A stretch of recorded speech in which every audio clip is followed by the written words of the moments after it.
আশা করি সবাই খুব ভালো আছেন। আজকে আপনাদের সামনে হাজির হলাম পটলের একটি নতুন রেসিপি নিয়ে।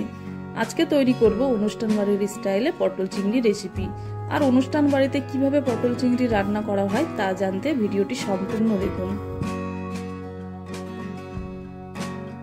তাহলে দেখে নেওয়া যাক আজকের রেসিপি। আর চ্যানেলে নতুন হলে চ্যানেলটিকে অবশ্যই সাবস্ক্রাইব করে পাশে থাকবেন। পটল চিংড়ি তৈরি করার জন্য লাগবে চিংড়ি। এইখানে আমি 250 গ্রাম চিংড়ি মাছ নিয়েছি। চিংড়িগুলো ভালো করে কেটে ধুয়ে নিয়েছি। এইবারে চিংড়িগুলোকে লবণ ও হলুদ মাখিয়ে 10 মিনিটের জন্য রেখে দেব।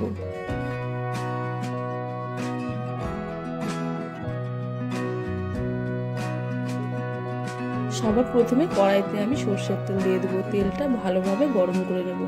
তেলটা গরম হয়ে গেলে এখানে আমি কেটে রাখা আলু দিয়ে দেবো এবং আলুটা একটু নরম ও লাল লাল করে ভেজে নেব। সামান্য হলুদ গুঁড়ো ও লবণ দিয়ে দেবো যাতে আলুটা নরম হয়ে যায়। এবারে আলুটা লাল করে ভেজে তুলে নেব।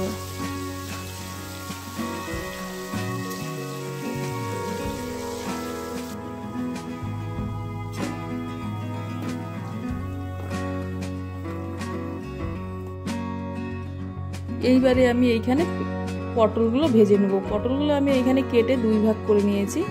এবারে পটলগুলো আমি একটু নরম করে ভেজে তুলে নেব।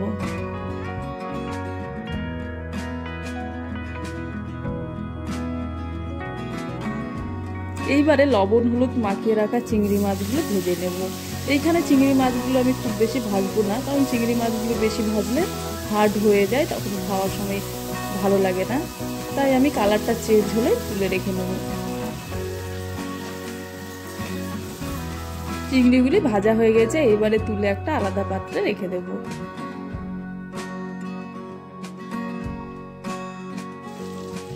এইবারে ওই তেলের মধ্যেই আমি দিয়ে দেব 2টো তেজপাতা, একটা দারচিনি ও 1 চামচ গোটা জিরে আর সামান্য হিং। ফোড়ন দেওয়ার পরে কয়েক সেকেন্ড আমি চালিয়ে নিব। ফোড়নগুলোকে একটা হালকা গন্ধ বেরোয় আসলে আমি এইখানে দিয়ে দেবো একটা মিডিয়াম সাইজের পেঁয়াজ কুচি এবং পেঁয়াজটাও আমি লাল করে ভেজে নেব। পেঁয়াজটা হালকা লাল করে ভাজা হয়ে গেলে এইখানে আমি দিয়ে দেব আদা ও রসুন বাটা এবং আদা রসুন বাটাটা আমি কয়েক মিনিট ভালো করে কষিয়ে নেব যাতে আদা ও রসুনের কাঁচা গন্ধটা চলে যায়। তারপরে এইখানে আমি দিয়ে দেব কুচিয়ে রাখা টমেটো ও সাথে দিয়ে দেব সামান্য লবণ যাতে টমেটো ও পেঁয়াজটা ভালোভাবে গলে যায়। তারপরে কয়েক মিনিট আমি টমেটোটা ভালো করে ভেজে নেব। একটা ঢাকা দিয়ে দেব এবং 2 মিনিট কম আঁচে রেখে দেব যাতে টমেটো ও পেঁয়াজটা ভালোভাবে গলে যায়। দেখতেই পাচ্ছেন পেঁয়াজ ও টমেটোটা কত সুন্দরভাবে গলে গেছে। এইবারে এইখানে আমি কিছু গুঁড়ো মশলা অ্যাড করব। প্রথমেই আমি এইখানে দিয়ে দেবো 1 চামচ হলুদ গুঁড়ো কালারের জন্য ও দিয়ে দেবো 1 চামচ জিরে গুঁড়ো, 1 চামচ ধনে গুঁড়ো, ঝালের জন্য 1 চামচ লঙ্কা গুঁড়ো, কালারের জন্য কাশ্মীরি রেড চিলি পাউডার। এইবারে সব মশলাগুলিকে 2 থেকে 3 মিনিট ভালোভাবে কষিয়ে নেব। মশলাটা 2 মিনিট কষিয়ে নেওয়ার পর এখানে আমি দিয়ে দেব 2 চামচ টক দই। আপনারা যখন টক দই দিবেন তখন এখানে গ্যাসের আঁচটা কম রাখবেন, তাহলে টক দইটা ফেটে যাওয়ার চান্স থাকবে না।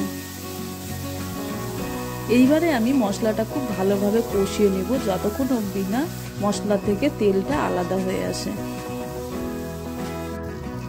মশলাটা কষানো হয়ে গেলে এখানে আমি 1 বাটি জল দিয়ে দেব।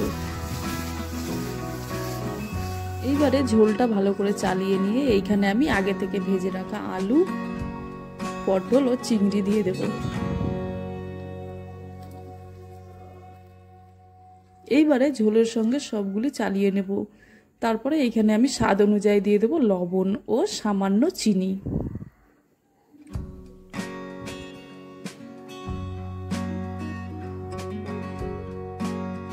এইবারে একটা ঢাকা দিয়ে 5 মিনিটের জন্য কম আঁচে রেখে দেব।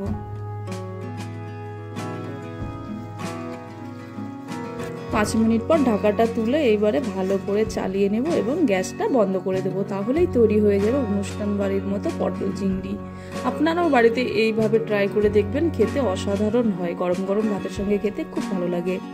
আর যদি আজকের ভিডিওটি খুব ভালো লেগে থাকে তাহলে অবশ্যই লাইক করবে, কমেন্ট করে জানাবে এবং চ্যানেলে নতুন হলে চ্যানেলটিকে সাবস্ক্রাইব করে পাশে থাকবে। দেখা হবে আবার অন্য কোনো রেসিপির সাথে। ভালো থাকবেন, সুস্থ থাকবেন।